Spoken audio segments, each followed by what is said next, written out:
my goodness, I'm not actually sure that I can do this. Maybe. One of those will be good. Let's do it.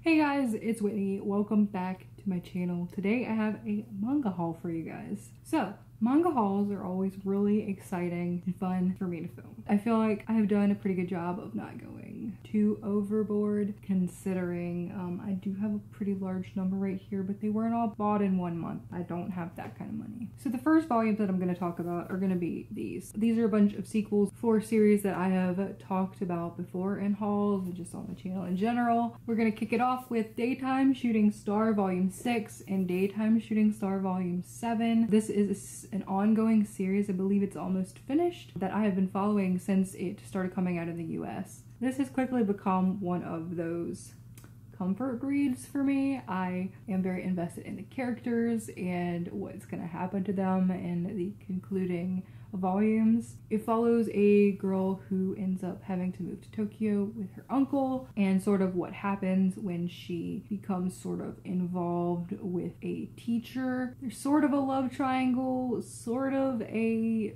age gap thing happening, but also not.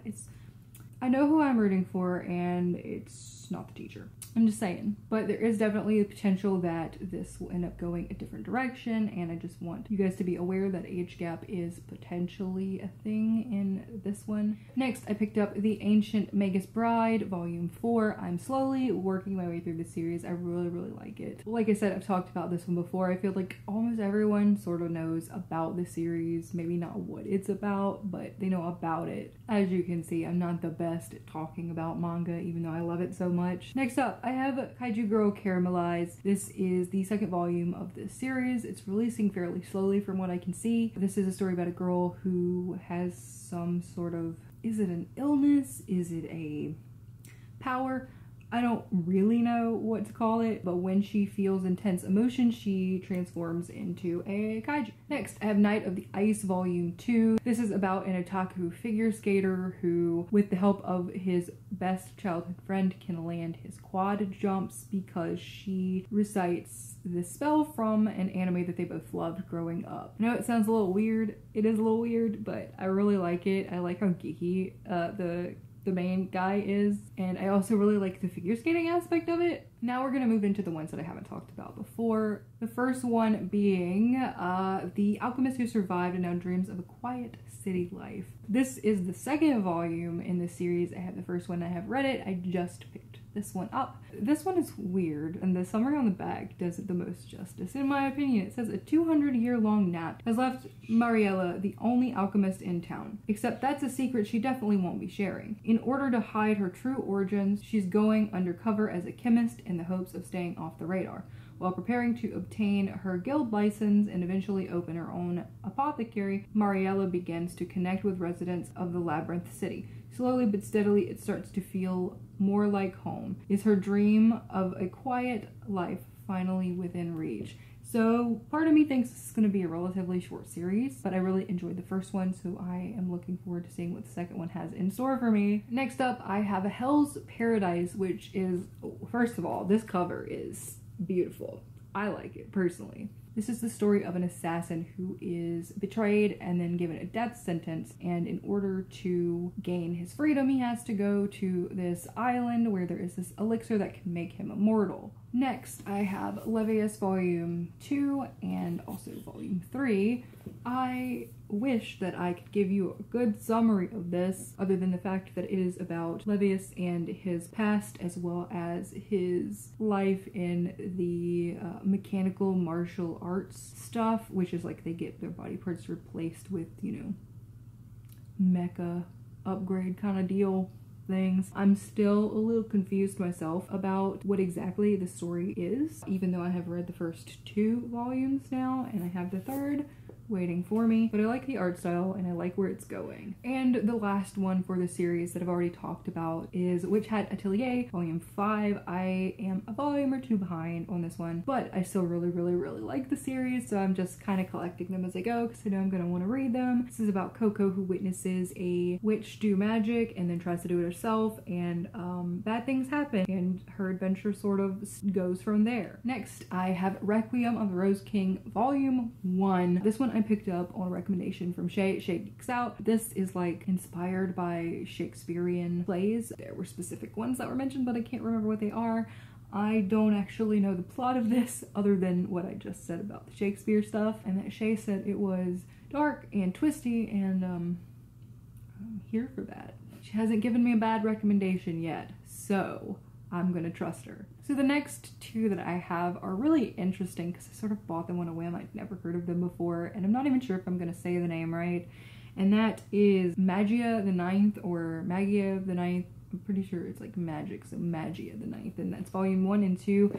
This is a duology, so this is the complete set. This is about a high school student whose family was killed by demons, so he seeks out this famed Magia named Beethoven, who wields the power of music to battle demons, which I love things about music, especially when the music is like a power, so this really just spoke to me. And on the back, like each of the little summaries on here have like a title, and the first one is Beethoven, the Demon Hunter. And the second one is A Symphony of Vengeance, and I really like it, and I really hope you love this. The next one I got is volume 1 of Haikyuu. I was not aware how long this series was when I picked this up. This is a sports manga. I believe it is it soccer or basketball or volleyball? Oh, I don't remember.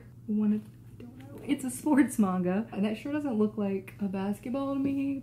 I don't know though. So I'll probably read this one physically, but after that, since it is so long, I may jump on the Shonen Jump app and read the rest of them digitally. We'll just have to see how I feel about it. And this may end up being something that I just desperately love and want to collect. The next one I picked up is The Seven Princes of the Thousand-Year Labyrinth. This is one that I also picked up in recommendation from Shay. Not really because of the summary, but because of this cover. The summary also helped, but the cover mainly. They are beautiful. I think there are like 5, and I'm not sure if it's ongoing or not. The main character of this is one of a group of people chosen to be candidates to become the next emperor, and they're put into like this labyrinth thing. This castle with its twisted secrets and deadly mysteries could grant their heart's desire or bring them to their knees in despair. So I guess this labyrinth thing is within a weird, dark and twisted castle where they have to, I don't know, survive or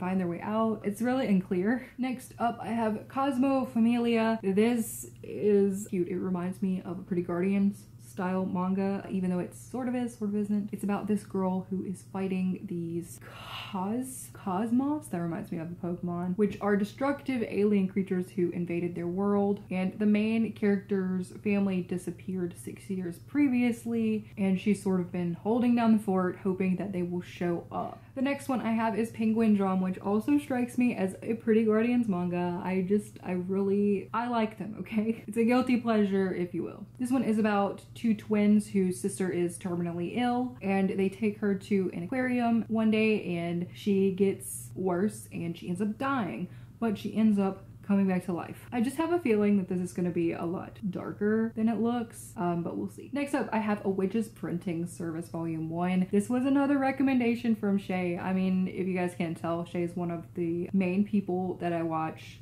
for manga. I don't have that many people that I know of that talk about manga. If you do, please leave your channel down below because I would love more people to talk about manga with. So this is about a girl who is whisked away to a fantasy RPG style land, and she's trying to find her way home, but instead of like hunting all over for spells or ways to get home, she's going to have them come to her and attend her magical book selling event called the Magic Market. So it's like a Comic-Con in a fantasy RPG world, which is really cool, really cute concept. I like it a lot. Next up, I have basically my new favorite manga ever, and it's a complete series, and I have all of them. I have 3 physically here, one I already own and one that is digital. So I have volumes 2, 4, and 5 physically of March Story. I already owned volume 1, and volume 3 is basically freaking impossible to find physically for not $80 to $100. But I had volume 1 of this and I read it and I fell in love with it, and I bought the rest of them immediately. This is what the first one looks like, in case you want to know. It does have adult content. It's mostly violence and some nudity here and there. So the story follows March, who is an ill hunter, which are basically like demons who inhabit antiques and then possess the people who purchase them. Sometimes they're able to save the people who are possessed by the ill, and sometimes they are not. This story also goes into March's past, which is very dark and grim, tragic if you will. It also goes into her companion's past, which are also not the happiest of pasts, but I really like them. If you're sensitive to blood and gore and things like that, this probably isn't up your alley, but if you like that kind of stuff, maybe give this one a go. Next up, I have another new obsession, and that is Prince Freya Volume 1. In Volume 2, Prince Freya is amazing. That's really it. So we follow Freya, who is this young girl who's sort of timid and cryy. She cries a lot.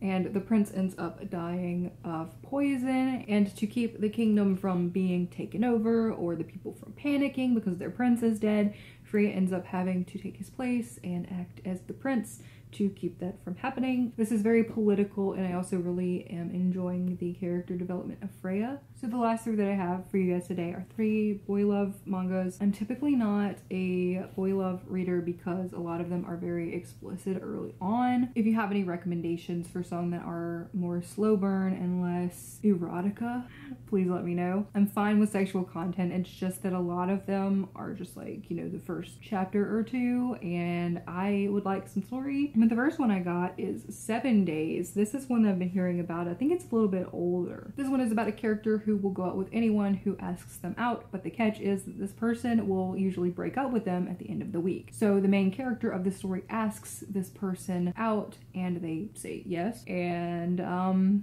we get to see if this person's going to be the exception to the week-long rule or not. And the last 2 that I have are Given Volume 1 and Volume 2. This is honestly a new favorite of mine. It's about these 2 boys who bond over music and sort of how their relationship progresses from there. We learn a lot about each of their pasts, how one of them got into music, and the past trauma that has led the other one to even be interested in music in the first place. And I think this is a really beautiful story so far, and I am so excited to see where it goes. But those were all of the manga that I got. I feel like there are some good ones in here and some gems that I have yet to read. But if you guys have read any of these and think that I should prioritize any of these over the others, please let me know. That is it for today, and I will talk to you guys next time.